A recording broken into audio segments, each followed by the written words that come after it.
Breaking news. Ration బియ్యం దందాపై మాజీ మంత్రి పేర్ని నాని సతీమణి పేర్ని జయసుధపై కేసు నమోదైంది. బందర్ తాలూకా పోలీస్ స్టేషన్లో ఫిర్యాదు చేశారు సివిల్ సప్లైస్ కార్పొరేషన్ కృష్ణా జిల్లా అసిస్టెంట్ మేనేజర్ కోటిరెడ్డి. గత వైసీపీ ప్రభుత్వంలో తన సతీమణి జయసుధ పేరిట బందరు మండలం పొట్లపాలెంలో గోడౌన్ను నిర్మించారు పేర్ని నాని. దీన్ని సివిల్ సప్లైస్ కు బఫర్ గోడౌన్గా అద్దెకిచ్చారు. గత 10 రోజుల క్రితం వార్షిక తనిఖీల్లో భాగంగా పేర్ని నాని గోడౌన్ను తనిఖీ చేశారు సివిల్ సప్లైస్ అధికారులు. తనిఖీల్లో భాగంగా స్టాక్లో తీవ్ర వ్యత్యాసాన్ని గుర్తించారు. 185 టన్నుల పీడీఎస్ బియ్యం మాయమైనట్లు గుర్తించామని తెలిపారు ఫిర్యాదుదారుడు కోటిరెడ్డి.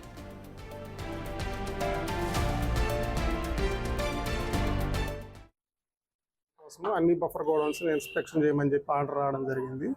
అదే టైంలో విజిలెన్స్ వాళ్ళు కూడా ఒక గోడౌన్లో షార్టేజ్ ఉందని చెప్పి నోటీస్ చేసి మా ఆఫీస్ దగ్గరికి రావడము, ఆ బఫర్ గోడౌన్ దగ్గరికి వెళ్ళడం కూడా జరిగింది. ఈ రెండింటిని దృష్టిలో ఉంచుకొని అదే టైంలో ఆ గోడౌన్కి సంబంధించిన ఇన్వెస్టర్ కూడా అక్కడ లాస్ ఉంది, నాకు తెలియకుండా జరిగిన లాస్, అది వే బ్రిడ్జ్లో వచ్చిన ఫాల్ట్ వల్ల నా గోడౌన్లో తక్కువ ఉన్నాయని చెప్పి ఒక రిప్రజెంటేషన్ జేసీ గారికి ఇవ్వడం జరిగింది. ఈ మూడింటిని బేస్ చేసుకొని ఆ గోడౌన్ ఇన్స్పెక్షన్ చేయడం జరిగింది. దానిలో ఇన్స్పెక్షన్ చేయడంలో భాగంగా 3708 బ్యాగ్స్ షార్టేజ్ ఉండడం జరిగింది. దానికి సంబంధించి హెడ్ ఆఫీస్కి నివేదిక పంపితే వాళ్ళు డీటెయిల్డ్ ఎంక్వైరీ చేయండి అని చెప్పి రాశారు. అట్ ది సేమ్ టైం ఒక కంప్లైంట్ కూడా పోలీస్ స్టేషన్లో ఫైల్ చేయండి అని చెప్పి చెప్పడం జరిగింది. దానిలో భాగంగా ఫైల్ చేయడం జరిగింది. ఆ గోడౌను జేఎస్ వేర్ హౌస్ అని ఒక గోడౌన్, అది 5000, అంటే దాని కెపాసిటీ 5000, మన దగ్గర షార్టేజ్ మాత్రం 185 మెట్రిక్ టన్స్.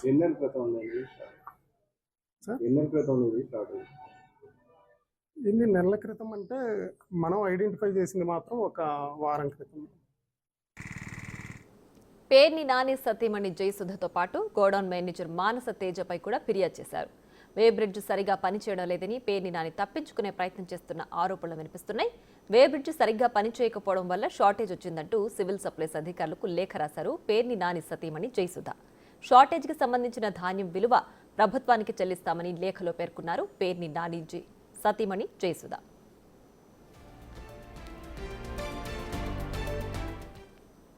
రైట్గా మరింత సమాచారం మా ప్రతినిధి శివ అందిస్తారు. శివ, చెప్పండి, పేర్ని నానికి సంబంధించిన గోడౌన్లో అవకతవకలు జరిగినట్లుగా కూడా ఫిర్యాదు చేశారు కదా, దీనికి సంబంధించిన డీటెయిల్స్ ఏంటి? మొత్తం మీద చూసుకుంటే మాజీ మంత్రి కృష్ణా జిల్లా వైఎస్ఆర్సీపీ అధ్యక్షుడు పేర్ని నాని సతీమణి జయసుధ, అలాగే మేనేజర్ పై కూడా మానస తేజపై కూడా కేసు నమోదు చేస్తూ సివిల్ సప్లై అధికారులు పోలీస్ స్టేషన్లో ఫిర్యాదు చేయడం జరిగింది. కొద్దిసేపు క్రితమే ఏదైతే 2020కి సంబంధించి కూడా ఒక గోడం 5000 టన్నుల కెపాసిటీ గల గోడాన్ని 5000 రూపాయల అద్దెకు చొప్పుకొని కూడా వైఎస్ఆర్సీ ప్రభుత్వ హయాంలో సివిల్ సప్లైకి ఏదైతే పేర్ని నాని కుటుంబ సభ్యులు ఆయన సతీమణి పేరు మీద ఉన్న భవనాన్ని లీజుకి ఇవ్వడం జరిగింది.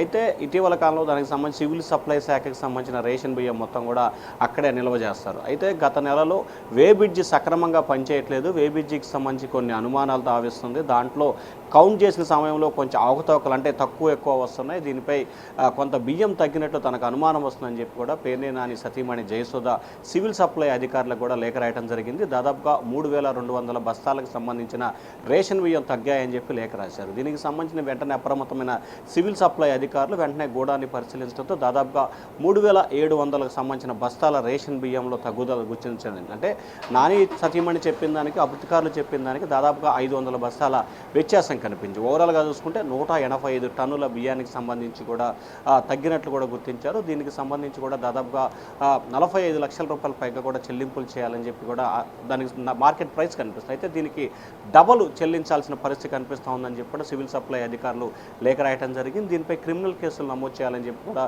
సివిల్ సప్లై అధికారులు ఆదేశాలు జారీ చేశారు. దీనిపై ఈరోజు ఉదయం గోడాన్ని క్షేత్రస్థాయిలో మరొకసారి పరిశీలించిన తర్వాత 3700 బస్తాలు తగ్గుదల గుర్తించారు. అలాగే 185 టన్నులకు సంబంధించిన బియ్యం తగ్గినట్లు కూడా గుర్తించారు. దీనికి సంబంధించి కూడా సివిల్ సప్లై అధికారులు ఇచ్చిన ఫిర్యాదు మేరకు మచిలీపట్నం పోలీస్ స్టేషన్లో పేర్ని నాని సతీమణి జయసుధ అలాగే మరొక తేజస్వి వీరిద్దరిపై కూడా క్రిమినల్ కేసులు నమోదు చేసిన పరిస్థితి కనిపిస్తోంది. మరికొద్దిసేపట్లోనే ఎఫ్ఐఆర్ నమోదయ్యే అవకాశాలు అయితే కనిపిస్తున్నాయి. ఎందుకంటే సివిల్ సప్లై అధికారులు ఇప్పటికే పోలీస్ స్టేషన్లో ఫిర్యాదు చేయడం. అలాగే ఏదైతే బియ్యం తగ్గిందో దానికి సంబంధించి డబల్ చెల్లించాలని చెప్పి కూడా సివిల్ సప్లై అధికారులు ఇప్పటికే నోటీస్ జారీ చేసి దాదాపుగా 90 లక్షల రూపాయలకు సంబంధించిన చెల్లింపులు చేయాల్సిన పరిస్థితి అయితే కనిపిస్తూ ఉంది. దీనికి సంబంధించి ఒకవైపు కేసులు, మరొకవైపు డబల్ జరిమానా విధించే నేపథ్యంలో కావాలనే రాజకీయ దురుద్దేశంతో ఈ రకమైన ప్రయత్నాలు చేస్తున్నారు. వాస్తవానికి రేషన్ బియ్యం తగ్గాయని చెప్పి తానే లేఖ రాశాను, తిరిగి తనపైన కేసులు నమోదు చేయడం ఎంతవరకు సమంజసం అని చెప్పి కూడా పేర్ని నాని తన అనుచరుల వద్ద చెప్తున్నట్లు కూడా తెలుస్తోంది. మరొక వైపు ఇంకా అసలు ఇప్పుడే కాదు, గతంలో అసలు ఏ స్థాయిలో తగ్గినాయి. ఎందుకంటే గత 4 సంవత్సరాల కాలం అంటే 2020 నుంచి కూడా అక్కడి నుంచే రేషన్ బియ్యానికి సంబంధించి కూడా ఆ జిల్లాకు సంబంధించి అటు ఇటు ట్రాన్స్పోర్ట్ చేయడం జరుగుతుంది. సో ఈ నేపథ్యంలోనే గతంలో ఇదే స్థాయిలో తగ్గుదల జరిగింది. అసలు ఎప్పటి నుంచి ఈ తగ్గుదల స్టార్ట్ అవుతుంది, ఎంత మేరకు తగ్గుదల స్టార్ట్ అయింది అనే దానికి సంబంధించి కూడా సమగ్రమైన వివరాలు సేకరించాలని చెప్పి కూడా రాష్ట్ర సివిల్ సప్లై శాఖ అధికారులు జిల్లా సివిల్ సప్లై అధికారులకు ఆదేశాలు జారీ చేసినట్టు తెలుస్తోంది.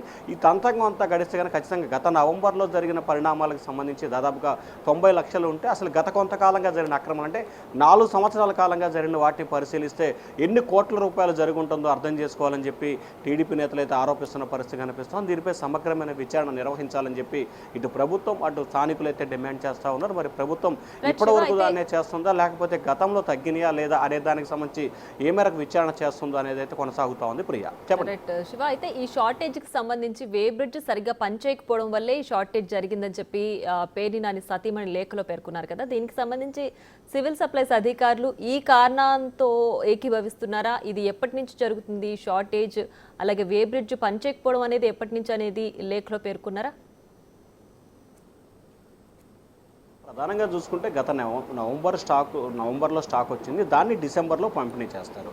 వే బ్రిడ్జి సరిగ్గా పనిచేయకపోవడం వల్ల వ్యత్యాసాలు వచ్చాయనేది జయసుధ చెప్తున్న మాట. అయితే వే బ్రిడ్జిలో పనిచేయనప్పుడు తగ్గుదల వచ్చినప్పుడు మరొక వే బ్రిడ్జిలో చేయాలి, లేకపోతే తగ్గుదల అసలు కరెక్ట్గా ఇంత తగ్గిందని మీరు ఎలా ఐడెంటిఫికేషన్ చేస్తారు? సో దీంట్లో వేరే రకరకాల కారణాలు ఉన్నాయనేది సివిల్ సప్లై అధికారులు చెప్తున్న వాదన. ఎందుకంటే 3200 బస్తాలు తగ్గుదల వచ్చాయని చెప్పి జయసుధ లేఖ రాసింది. అంటే వే బ్రిడ్జి పనిచేయనప్పుడు కరెక్ట్గా ఇంత తగ్గింది, ఇన్ని తగ్గదాయి అని ఏ రకంగా చెప్తారు? అసలు దీంట్లో ఏముంది? అసలు గత నెల ఎన్నో తగ్గినాయా లేదా అంతకుముందు కూడా తగ్గినాయి అనే దానికి సంబంధించి కూడా పూర్తి స్థాయిలో విచారణ చేపట్టాలని చెప్పి కూడా ప్రభుత్వం అయితే అంటే సివిల్ సప్లై అధికారులు భావిస్తున్నారు. మరొక వైపు దీనికి సంబంధించి కూడా అసలు నిజంగా వే బ్రిడ్జి పనిచేయలేదు, అసలు వే బ్రిడ్జి ఎప్పటి నుంచి పనిచేయట్లేదు, ఆ వే బ్రిడ్జి పనిచేయడం మరో దగ్గర ఎందుకు తనిఖీలు చేయలేదు, సో ఆ వే బ్రిడ్జిలో ఎటువంటి ఇబ్బందులు ఉన్నాయనే దానికి సంబంధించి కూడా దానికి సంబంధించిన శాఖ అధికారులు కూడా అంటే ఏదైతే తూనికలు కొలతల శాఖలకు సంబంధించిన నిర్వాహకులు వే బ్రిడ్జిని చూస్తారు వారికి కూడా దానికి సంబంధించిన సమగ్రమైన వివరణ సేకరించాలని చెప్పి కూడా సివిల్ సప్లై శాఖ జిల్లా కలెక్టర్ ద్వారా కూడా తునికలు కొలతల అధికారులకు ఆదేశాలు జారీ చేసినట్టు తెలుస్తోంది. దానికి సంబంధించిన నివేదిక కూడా ఇవాళ రేపట్లో వస్తుంది. సో ఆ నివేదిక కూడా వచ్చిన తర్వాత దీంట్లో వాస్తవం ఎంత ఉంది, అసలు ఎప్పటి నుంచి వే బ్రిడ్జి పనిచేయట్లేదు, ఇప్పుడే ఎందుకు బయటకు తీసుకురావడం జరిగింది అనే దానికి సంబంధించి కూడా పూర్తి స్థాయిలో వివరాలు అయితే సేకరించే ప్రయత్నాలు కొనసాగుతున్నాయి. వచ్చిన తర్వాత ఎంతవరకు జరిగింది, గత కొంతకాలంగా జరిగిందా, ఇప్పుడే జరిగిందా, ఈ ఒక్క నెలలోనే జరిగిందా, లేకపోతే 2020లో ఆయన లీజుకు తీసుకున్న దగ్గర నుంచి ఈ ప్రక్రియ జరుగుతుందా అనే దానికి సంబంధించి కూడా లోతుగా విచారణ చేపట్టే అవకాశాలు అయితే కనిపిస్తూ ఉన్నాయి. Priya. Right Shiva, thanks for the updates.